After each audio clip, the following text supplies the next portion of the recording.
Welcome to Storycomic Presents, where we interview amazing storytellers and artists. This is episode 404.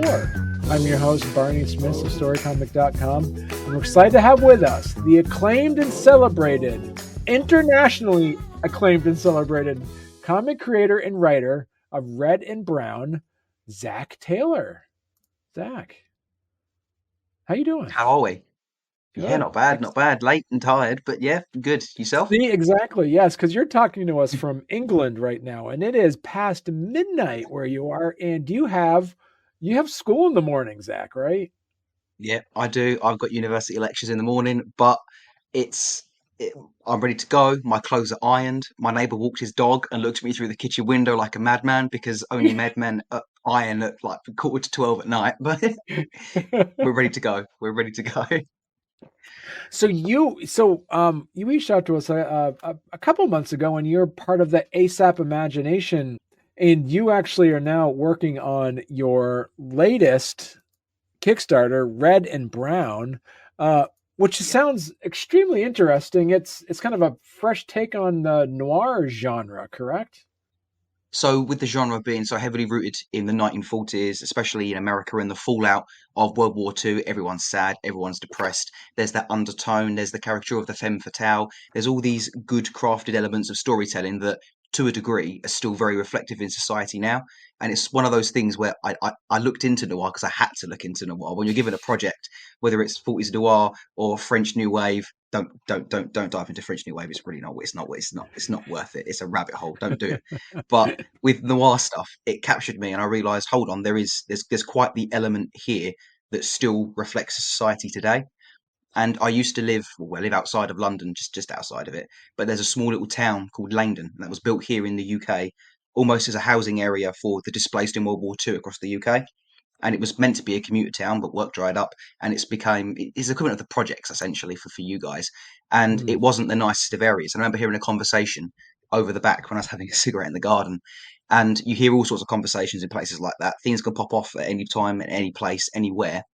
And I heard a conversation a woman had when she found out that her child had overdosed. It was a horrible, horrible thing. And then it gets the brain ticking. And then because noir was what I was looking to at the time, you start putting pieces together. And then that's how I started to craft the idea and the narrative as we go forward of this detective that comes across somebody who wants to make a confession. And it's her timeline of events that will flip now and then back to the present day. But for more of a sense, what you're really reading is this woman's story and her confession as to what happened and why it happened. And the idea is to keep applying pressure to the audience to make them uncomfortable, to really see how far we would go ourselves if we were ever in a position like it. Because we could try to discuss what we would do, what we wouldn't do, what we think is ethically right and morally wrong. But it's one of those things that until you're there in that place, sometimes it's hard for us to really predict what on earth it is that we would actually do. So that is the aim Right. of Red and Brown, using noir, And old school noir tactics and a present day setting to push that metaphor. and so the main protagonist is Detective Gideon Stresnick, right? That is correct. That's And correct. so So we is see this man. right. He emerges from a tenement building just for his average everyday at work, but in the fallout of a mistrial that was completely and utterly separate to the main driving plot point. But this is the catalyst for what sets him on his journey. And as he emerges from this tenement building, he's beseeched by news reporters. Everybody wants a snap.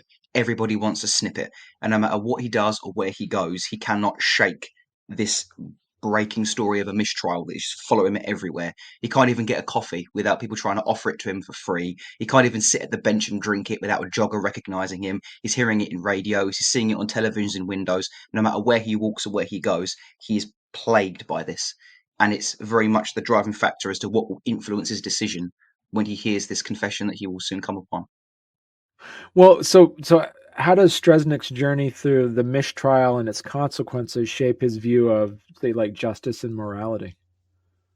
So it very much skews it. It makes him Okay. wonder whether the things he's been believing in or the things that he's been upholding are really as accurate or as fair as they really should be. and we're left now with quite a jaded man who is having a very cynical view on life. And that's where we get the noir element come into it, where your protagonist has gone through hell and back. They're already quite jaded. They're already so cynical up to the eyeballs that they struggle to really decide what it is that they even still believe in anymore. And then you get more and more pile on until you reach a breaking point, and then a decision has to be made. What can you give us some glimpse of some of the supporting characters in Red and Brown? Yes, we can. So we have a lady called Angela Burrows, and she is the lady that will be giving the confession to Stresnik. And we Okay. will also be seeing stories of her daughter, because even though it's told through Angela's eyes, her daughter and her experiences will be the main focal point of this story. And as this relationship progresses, I don't want to say any more because I don't want to spoil, but it's more the development of their relationship and how this pivotal act that happened to them when she was young shapes what their life becomes and how everyone goes forward. And this will begin to play with Stresnik's mind because of his own recent experiences, and it will heavily influence his decisions going forward. And so do these characters, as you mentioned too earlier, that noir has a specific kind of theme and character archetypes. How do these characters kind of contribute to that noir atmosphere as well? So this was the difficult part because Okay. as well as being such an interesting genre or movement in itself.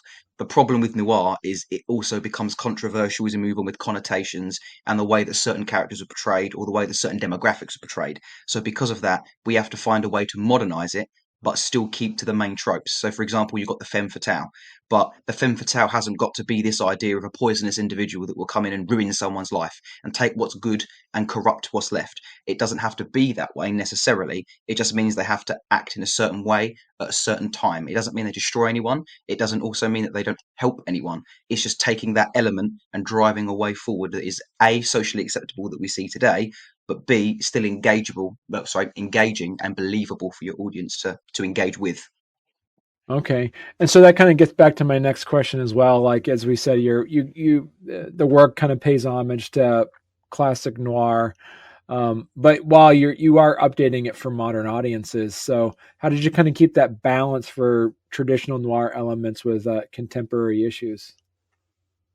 See, that was a difficult balance to maintain because when it comes to socials and politics, things change so much, so frequently, and so often. But Right. I think one of I think being education and also being as social media heavy as a lot of people in Gen Z really are, it's something that you unconsciously begin to absorb without really thinking about it. So you'll come across something, you think, that's a development. That's changed. Oh, this is a political situation. This is a social situation. And as these things were happening live and we're picking up all this background noise, I'd begin to adapt the plot or change it accordingly so that it begins to continue flowing through the current time. What do you think noir as a genre still speaks to readers today? And do you think what does it offer in terms of say like exploring complex social and moral issues? I think as a modern connotation, the one thing that noir still carries on is that at our heart in society, a lot of people do feel quite underwhelmed with the way that Mm, society is. A lot of the things that we consume on social media or we see out in the street sometimes, it's very easy to allow that to jade your viewpoint. It's very easy for that to make you cynical. Some people even nihilistic. It's very, very easy to allow that to creep in. And the idea to me that still makes noir quite prevalent is that after nearly what 80 years, it's still something that has not particularly changed. Other than that, you've got lighting techniques and you've got filming techniques, things that were artistically there to portray the sentiment of the time. But certain parts of it really haven't changed as time goes on. I don't want to say more because you got to read it mm. to be able to understand. But at the same time, that's the real point is highlighting the fact that after so many years, very little has changed. We've had optimistic pieces of media that think the future is going to be so realistic and everything's going to be so more advanced than we are. But very little changes sometimes. The big things do, but the little things don't. And sometimes it's the little things that carry over the most. How does your illustrator, how did the collaboration with Huitzi come about? And, what, like you said, what was it like working together then? So I'll be completely honest. The way the process began initially, I can't draw for anything. I'm horrific. I could probably ink and color at best if needed, but it's not something that I'd bank my skills on. So when I was liaising with Hades after I met him at London Comic Con and bombarded him with a script, and he gave me his submissions page link, we went through that process, and as it progressed, I did say that I may need an artist. So I found Huitzi through ASAP themselves, and Huitzi's done quite a lot of work for them and illustrating a lot of their work as well. So he came with high reputation and recommendation, and he has not let me down so far. He's done an amazing job with Mm. every single bit he's pumped out. Well, because I mean, you know this too, but like noir stories often have a very specific color palette or say like visual Yeah. aesthetic. How did Huitzi approach the visual design to kind of reinforce that your story's atmosphere? So after a lot of back and forth between ourselves of the best way that we could find to try to approach this, we decided that going with a black and white flatting technique is one of the best ways to do it because Mm. it really encompasses that old 50mm reel black and white compass. But we've also got small little colours. So for example, when a cigarette is lit, or there'll be a little bit of blood, or anything like that. Tying into the title because it's thematic and the plot will explain it. I can't give too much away, but they're going to be the only colors that we really see. So we went for the black and white noir minimalist feel with small tones of color here and there, just to keep the eye Right. engaged. Even if it darts to the specific panel on the page here and there, it still keeps the engagement to keep everyone's eyes flicking from panel to panel. And I think in a way, it adds to making the page read a bit more seamlessly. So you haven't got to worry about, oh, is this panel here? Is that panel there? Things aren't juxtaposed too much along. So it adds a nice neatness to it as well as it progresses through.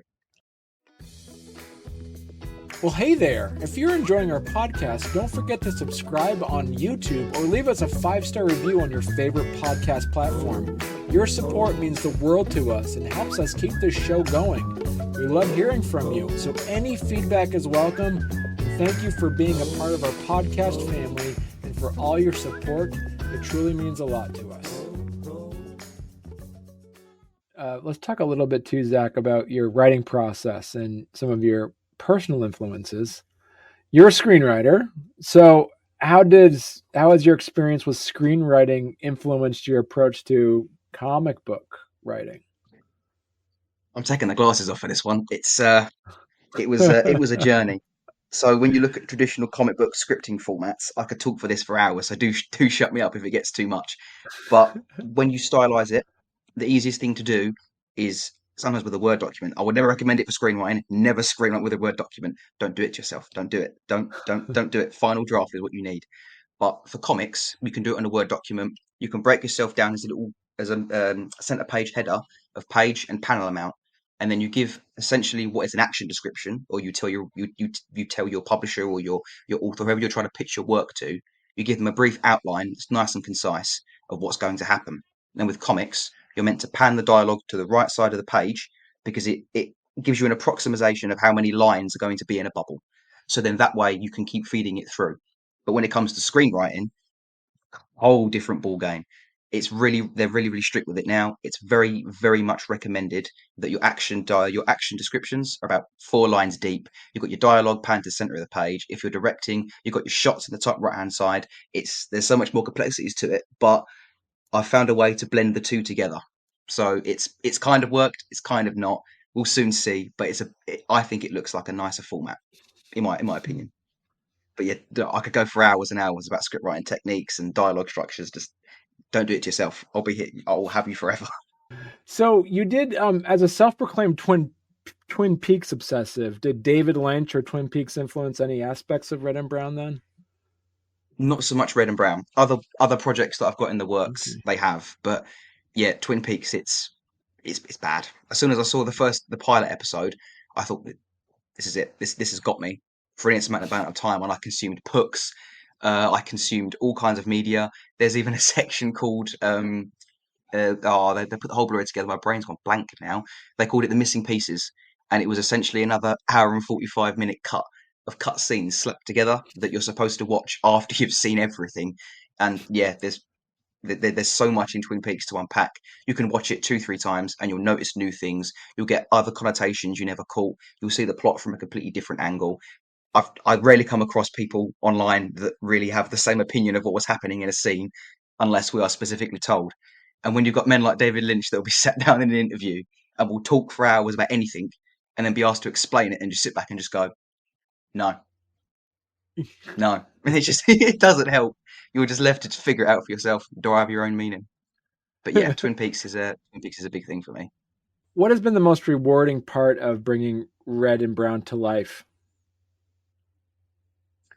For me, I'd say the most rewarding part, we could go into all the all the heroic terms and say, oh, it's great to bring a message, it's great to tell a story, it's great to bring something that might bring some comfort to someone in a situation that they didn't think that they'd find comparable. There's all those nice byproducts that make us connect to narratives in the first place. But the most fulfilling part for me was actually getting some work off the ground after spending so many times going through publishers, because you'll get refusals, or they'll want artists already selected, or they'll want people that can write and draw, and it's a very, very difficult process, and it's a lot of slog and a lot of pushing and a lot of patience. And sometimes it's a case of just sitting back and thinking, time will come. And it's nice to finally be at a point where I feel like the time is coming. And there's lots of work to do, and there's lots more narratives to create. But it feels nice to finally be in a position where things are getting started. And so, what have you learned about yourself through this process? Uh, I learned that I learned that I'm a lot more resilient than I thought. Mm.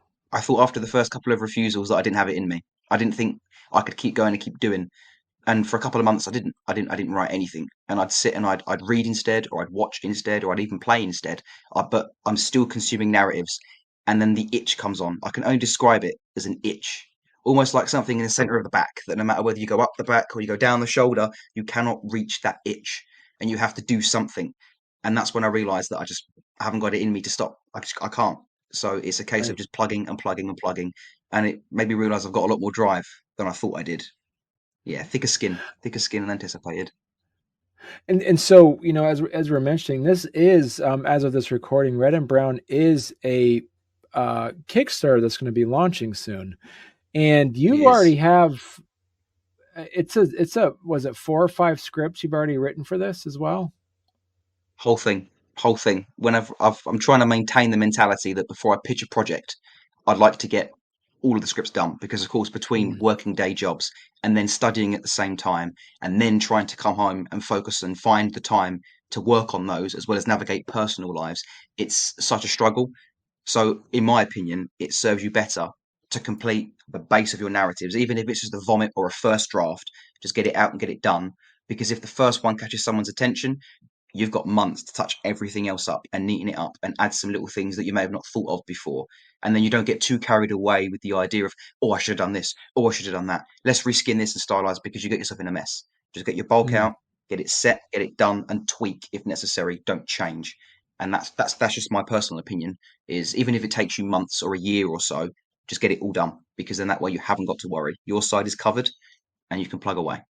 Now, if people want to learn more about you and your work, Zach, where's the best place they could go to? Instagram. Instagram. I can't lie. Instagram. Instagram is where most things get uploaded. Instagram, or any Kickstarter links that will post it themselves, which will probably be fed through there. Or the ASAP Imagination website. And if you navigate there to the Any One world, there's not just any upcoming work from myself. There'll be so many plethora of work from so many amazingly talented people that are constantly trying their best to pump out their own work as well. So you never know. You might go looking for something, something else might catch your eye completely. So that's another good Mm. place to go to, in fact. So when is issues 2, 3, 4? How many issues total is it going to be then? Four. 4. Okay. If the Lord sees fit, and we'll get then it'll get released, and it'll get funded if the Lord sees fit. But yeah, there is four. It's a 4-issue miniseries, nice, short, concise. Zach, this was great talking to you, and you're going to have to come back on when issue number 2 is coming out then. I mean, I'd love to. You can sit here and listen to me ramble about nonsense for another 30 minutes. It'd be fantastic. Well, thank you so much, Zach. It was great talking to you. Thank you, Barney, as well. Thank you for having me.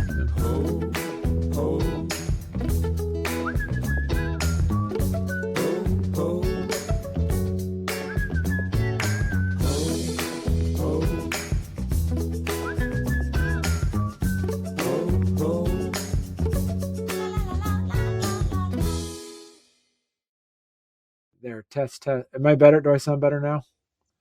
Sound fantastic. All right, good. Because I just noticed that it defaulted to there. Okay. All right, good. I gotta fix that again because I changed microphones and I changed webcams and it messed up. So now I messed up, and I'm coming from the mic now. Before I was coming from the microphone over there on my camera. So now I should. It's the mic here. Yes, exactly. All right, good. All right, at least I only just need to do the intro again, and that's it. I think we didn't start later than that. All right, here we go, Zach.